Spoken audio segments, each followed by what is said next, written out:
ఈసారి కథని సరిహద్దులు దాటించారు దర్శకుడు బోయపాటి శ్రీను. అఘోరా పాత్రకు మరింత డోస్ పెంచి బాలకృష్ణతో సర్జికల్ స్ట్రైక్ చేయించారు. సనాతన ధర్మం, భారతీయుల నమ్మకాలు, వేదజ్ఞానాల గొప్పతనాన్ని అఘోరా పాత్రలోని బాలకృష్ణతో చెప్పిస్తూ సినిమాని నడిపించారు. మాస్ హీరోల్ని చూపించడంలో బోయపాటి శైలే వేరు. ఆయనకు బాలకృష్ణ తోడయ్యారంటే ఇక వెనక్కి తిరిగి చూసుకోరు. శివుడు పూనిన అఖండ పాత్ర కావడంతో బోయపాటి శ్రీను తనలోని మాస్ ఎలివేషన్లు మరింత పదునెక్కాయి. అయినా అక్కడ అఖండ పాత్ర కావడంతో నమ్మాల్సిందే అన్నట్టుగా ఉంటాయి ఆ సన్నివేశాలు. ఒక పక్క యాక్షన్, మరోవైపు పదునైన సంభాషణలతో సినిమాని నడిపించిన తీరు మెప్పిస్తుంది. అభిమానులకైతే థియేటర్లలో పూనకాలే. అంచనాలకి ఏమాత్రం తీసిపోకుండా సాగే సినిమా ఇది. అఖండ రీక్యాప్తో ఈ సినిమా మొదలవుతుంది. అక్కడి నుంచి టిబెట్ సరిహద్దుల దగ్గర సంఘర్షణ, దేవుడిపై భారతీయులకు ఉండే నమ్మకంపైన దెబ్బ కొట్టాలని శత్రుదేశమైన చైనా పన్నాగం పన్నడం కోసం ఎలాంటి వ్యూహాన్ని రచించారు అన్నది సినిమాలో కీలకం.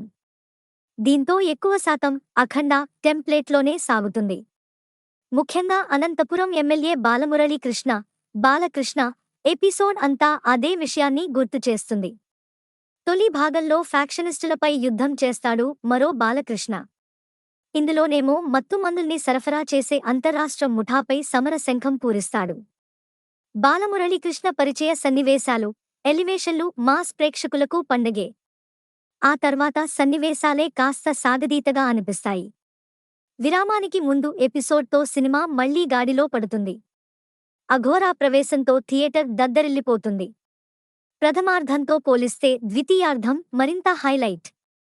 బాలయ్య అసలు సిసలు తాండవం విరామం తర్వాతే మొదలు పెడతాడు. అఘోరా పాత్రలోని రెండు కోణాలు తెరపై కనిపించి ప్రేక్షకుల్ని అలరిస్తాయి.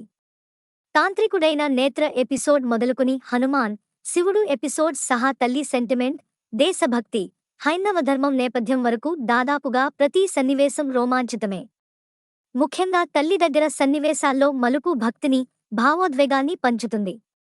సర్జికల్ స్ట్రైక్ అంటూ సరిహద్దుల్లో శత్రుసైన్యంతో తలపడే సన్నివేశాలు, వేదభూమి అయిన భారతదేశం గొప్పతనం గురించి చెప్పే సన్నివేశాలు సినిమాకి ప్రధాన బలం. అక్కడక్కడా కొన్ని సన్నివేశాలు మినహా అటు భావోద్వేగాల పరంగానూ, ఇటు అభిమానుల్ని మెప్పించే ఎలివేషన్లు, మాస్ అంశాల పరంగానూ ఈ సినిమా మెప్పిస్తుంది. ప్రధానమంత్రి పాత్ర, చైనా నేపథ్యం సహా చాలా పాత్రలు, సంభాషణలు రాజకీయ కోణాన్ని స్పృశించినట్టు అనిపిస్తాయి. ఎవరెలా చేశారంటే బాలకృష్ణ వన్ మెయిన్ షో అనిపిస్తుంది చిత్రం. అఘోరా పాత్రలో మరోసారి విశ్వరూపం చూపించారు. బాలమురళీకృష్ణ పాత్రలో స్టైలిష్గా కనిపించారు. బాలకృష్ణకి మాత్రమే సాధ్యం అనిపించేలా ఇందులో సంభాషణలు చెప్పారు. యాక్షన్ ఘట్టాలతోనూ మెప్పించారు. ముఖ్యంగా విరామానికి ముందు సన్నివేశాల్లోనూ, పతాక సన్నివేశాల్లోనూ ఆయన నటన మరింతగా ప్రభావం చూపిస్తుంది. కథానాయిక సంయుక్త పాత్రకి పెద్దగా ప్రాధాన్యం లేదు. జాజికాయ పాత్రలో మెరిసిందంతే. హర్షాలి పాత్ర చుట్టూనే కథ తిరుగుతుంది. ఆమె ఆ పాత్రలో మంచి నటనని ప్రదర్శించారు. ప్రతినాయక పాత్రల్లో బలం లేదు. ఉన్నంతలో ఆది పోషించిన నేత్ర పాత్రే ప్రభావం చూపించింది. కబీర్ సింగ్ దుహాన్ అలవాటైన పాత్రలోనే కనిపిస్తారు. విజి చంద్రశేఖర్ పోషించిన తల్లి పాత్ర, ఆ నేపథ్యంలో పండిన సెంటిమెంట్ సినిమాకి మరింత బలాన్ని ఇచ్చింది. ఇక సాంకేతిక విభాగాల్లో తమన్ సంగీతమే హైలైట్. ఆయన స్వరపరిచిన పాటలు ఒకెత్తైతే నేపథ్య సంగీతం మరో ఎత్తు. జాజికాయ పాట తప్ప మిగిలిన పాటలన్నీ కథలో కలిసిపోయాయి. రామ్ ప్రసాద్, సంతోష్ దేటకే విజువల్స్ మెప్పిస్తాయి.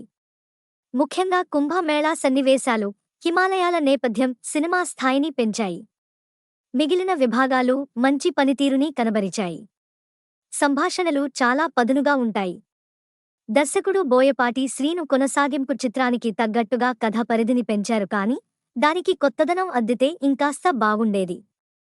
నిర్మాణం విషయంలో ఎక్కడా రాజీపడలేదు. అందుకే ప్రతి సన్నివేశం గ్రాండియర్గా కనిపిస్తుంది. పాన్ ఇండియా స్థాయి హంగులకి ఏమాత్రం తగ్గదు. ఓ బలాలు, ఓ బాలకృష్ణ నట నా, ఓ విరామ సన్నివేశాలు, ఓ భావోద్వేగాలు, తమన్ సంగీతం, ఓ బలహీనతలు, ఓ ప్రథమార్ధంలో కొన్ని సన్నివేశాలు, ఓ చివరిగా అఖండ 2. ఇది బాలయ్య తాండవం.